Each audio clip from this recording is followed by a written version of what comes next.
আজকে আমার মহাভারতের কাহিনী উদ্ধব পর্ব। ইতিমধ্যে পাণ্ডবগণ হস্তিনায় সংবাদ পাঠিয়েছিলেন যে তাদের অজ্ঞাতবাসের মেয়াদ শেষ হয়ে গেছে। এবার তারা খুব শীঘ্রই ইন্দ্রপ্রস্থে প্রত্যাবর্তন করবেন। কিন্তু দুর্যোধন এত সহজে তাদের গ্রহণ করতে রাজি নন। তিনি তখন কর্ণ, শকুনি প্রমুখের সঙ্গে পরামর্শ করে মৎস্যরাজ্যে পাণ্ডবদের নিকট এই কথা বলে পাঠালেন যে তাদের অজ্ঞাতবাসের মেয়াদ শেষ হওয়ার আগেই তাদের পরিচয় প্রকাশ হয়ে পড়েছিল। কাজেই তাদের আরও 12 বছর বনবাস ও 1 বছর অজ্ঞাতবাসে থাকতে হবে।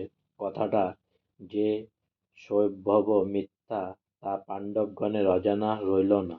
অর্থাৎ এই কথার দ্বারা এটাই প্রমাণিত হয় যে কৌরবগণ পাণ্ডবদের ইন্দ্রপ্রস্থে যেতে দিতে রাজি নন।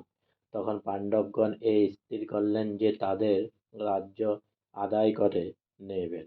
পাণ্ডবগণের মিত্র রাজারাও তাদের এই যুক্তিকে পূর্ণ সমর্থন জানালেন। ওদিকে হস্তিনার বিন্দুর অন্ধ ধৃতরাষ্ট্রকে বললেন, দাদা, আপনি বিচক্ষণ ব্যক্তি, আপনাকে উপদেশ দেওয়া আমার শোভা পায় না।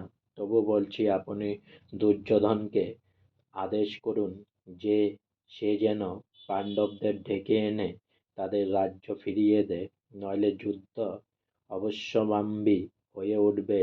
আর যুদ্ধ মানেই কুলক্ষয়।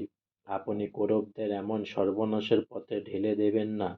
কিন্তু পুত্র স্নেহাতুর ধৃতরাষ্ট্র দুর্যোধনের ইচ্ছার বিরুদ্ধাচরণ করতে পারলেন না। ভীষ্ম, কর্ণ, কৃপাচার্য, দ্রোণ এরা দুর্যোধনকে অনুরোধ উপরোধ করলেন, পাণ্ডবদের রাজ্য তাদের ফিরিয়ে দাও। দুর্যোধন তাদের কথায় কোনো কর্ণপাত করলেন না, উপরন্তু সরোষে বললেন, বিনা যুদ্ধে নাহি দেব সুযোগ্য মেদিনী। অতঃপর দুই পক্ষের মধ্যে যুদ্ধের প্রস্তুতি চলতে লাগল। অন্যান্য রাজারাও নিজেদের অভিপ্রায় অনুসারে কেউ কেউ পাণ্ডবদের পক্ষে যোগ দিতে লাগলেন, কেউ কেউ কৌরব পক্ষ নিলেন। শ্রীকৃষ্ণ তখনও কোনো দলভুক্ত হননি।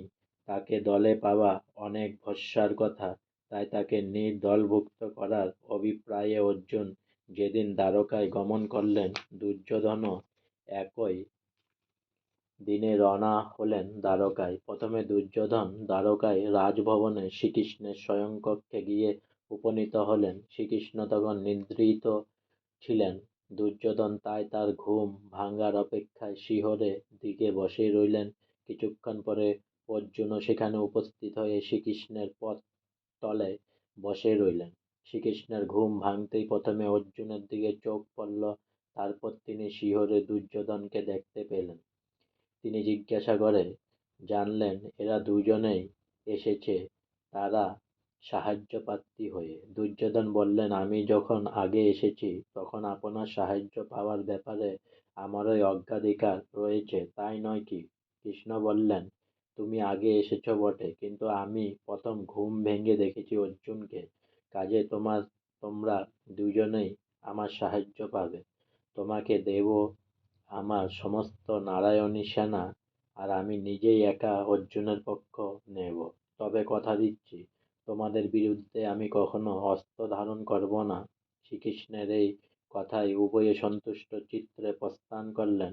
এরপর শ্রীকৃষ্ণ হস্তিনা গিয়ে দুর্যোধনকে নানাভাবে বোঝাবার চেষ্টা করেছিলেন এই যুদ্ধ বন্ধ করার জন্য, কিন্তু তার কথায় দুর্যোধন কোনো মতেই কর্ণপাত করলেন না। শ্রীকৃষ্ণ কর্ণকে একান্তে ডেকে নিয়ে গিয়ে বলেছিলেন, কর্ণ, তুমি সূত পুত্র নও, তুমি কুম্ভীর ছেলে, পঞ্চপাণ্ডবদের ভাই। এই যুদ্ধে তোমার পাণ্ডব পক্ষে যোগ দেওয়াই কর্তব্য। শ্রীকৃষ্ণের উত্তরে কর্ণ বলেছিলেন, কৌরবরা আমার মিত্র, আমি মিত্রদ্রোহী কিছুতেই হতে পারব না। কৌরব পক্ষে আমি থাকব। অতঃপর যুদ্ধের তোড়জোড় শুরু হলো। উভয় পক্ষই বিশাল কুরুক্ষেত্রের সৈন্য সমাবেশ করতে লাগল। কৌরব পক্ষে সৈন্য পরিচালনার ভার গ্রহণ করলে দুর্ধর্ষ যোদ্ধা ভীষ্ম, এবং পাণ্ডব পক্ষের যুদ্ধে সেনাপতি হলেন ভীমসেন আর অর্জুন। আজকে আমার মহাভারতের যুদ্ধের কাহিনী এখানেই সমাপ্ত হলো। তাই পুনরায় অনেক অনেক সাবস্ক্রাইব করুন আমার চ্যানেলটি, অনেক অনেক লাইক করুন প্লিজ।